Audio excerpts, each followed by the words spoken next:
ಮದುವೆಯಾಗಿ 11 ವರ್ಷ ಕಳೆದರೂ ಮಕ್ಕಳಾಗದೆ ನೋವಿನಲ್ಲಿದ್ದ ದಂಪತಿಗೆ ಉಡುಪಿಯ ಖಾಸಗಿ ನರ್ಸಿಂಗ್ ಹೋಮ್ ವೈದ್ಯ ಕಾನೂನು ಬಾಹಿರವಾಗಿ ಹೆಣ್ಣು ಮಗುವನ್ನ ನೀಡಿದ್ದು ವೈದ್ಯನನ್ನ ಹಾಗೂ ಮಗುವನ್ನ ಪಡೆದ ವ್ಯಕ್ತಿಯನ್ನ ಪೊಲೀಸರು ಬಂಧಿಸಿದ್ದಾರೆ. ಬಂಧಿತ ಆರೋಪಿಯನ್ನ ಉಡುಪಿಯ ಖಾಸಗಿ ನರ್ಸಿಂಗ್ ಹೋಮ್ ವೈದ್ಯ ಕೆ ಸುರೇಂದ್ರ ಕಾಮತ್ ಹಾಗೂ ಉಡುಪಿಯ ಸಂತೆಕಟ್ಟೆ ನಿವಾಸಿ ಪ್ರಕಾಶ್ ಎಂದು ಗುರುತಿಸಲಾಗಿದೆ. ಬ್ರಹ್ಮಾವರ ಶಿಶು ಅಭಿವೃದ್ಧಿ ಯೋಜನಾಧಿಕಾರಿಗಳ ಕಚೇರಿಯಿಂದ ಮಕ್ಕಳ ರಕ್ಷಣಾ ಘಟಕಕ್ಕೆ ದೂರವಾಣಿ ಕರೆ ಬಂದಿದ್ದು, ಸಂತೆಕಟ್ಟೆಯ ನೇಜಾರಿನಲ್ಲಿ ಪ್ರಕಾಶ್ ಹಾಗೂ ಪೂರ್ಣಿಮಾ ದಂಪತಿ ಸುಮಾರು 1 ತಿಂಗಳ ಹೆಣ್ಣು ಮಗುವನ್ನ ತಂದು ಅನಧಿಕೃತವಾಗಿ ಸಾಕುತ್ತಿದ್ದಾರೆ ಎಂದು ತಿಳಿದು ಬಂದಿತ್ತು. ಇದನ್ನ ಆಧರಿಸಿ ಮಕ್ಕಳ ರಕ್ಷಣಾಧಿಕಾರಿಗಳು ನೇಜಾರಿಗೆ ತೆರಳಿದಾಗ ದಂಪತಿ ಅಲ್ಲಿ ಇರಲಿಲ್ಲ.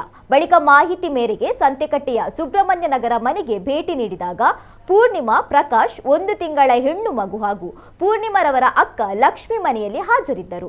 ಈ ಬಗ್ಗೆ ಅಧಿಕಾರಿಗಳು ವಿಚಾರಣೆ ನಡೆಸಿದಾಗ ಆರೋಪಿಗಳು ಅನುಮಾನಾಸ್ಪದ ಹೇಳಿಕೆ ನೀಡಿದ್ದು, ಕೂಲಂಕುಷವಾಗಿ ವಿಚಾರಿಸಿದಾಗ ಆರೋಪಿಗಳಾದ ಎಸ್ ಪ್ರಕಾಶ್ ಮತ್ತು ಪೂರ್ಣಿಮಾ ದಂಪತಿ ಮದುವೆಯಾಗಿ 11 ವರ್ಷಗಳಾದರೂ ಮಕ್ಕಳಾಗದೆ ಇದ್ದ ಕಾರಣ ಉಡುಪಿ ಕಾಮತ್ ನರ್ಸಿಂಗ್ ಹೋಮ್ನಲ್ಲಿ ಚಿಕಿತ್ಸೆಯನ್ನ ಪಡೆದುಕೊಳ್ತಾ ಇದ್ರು.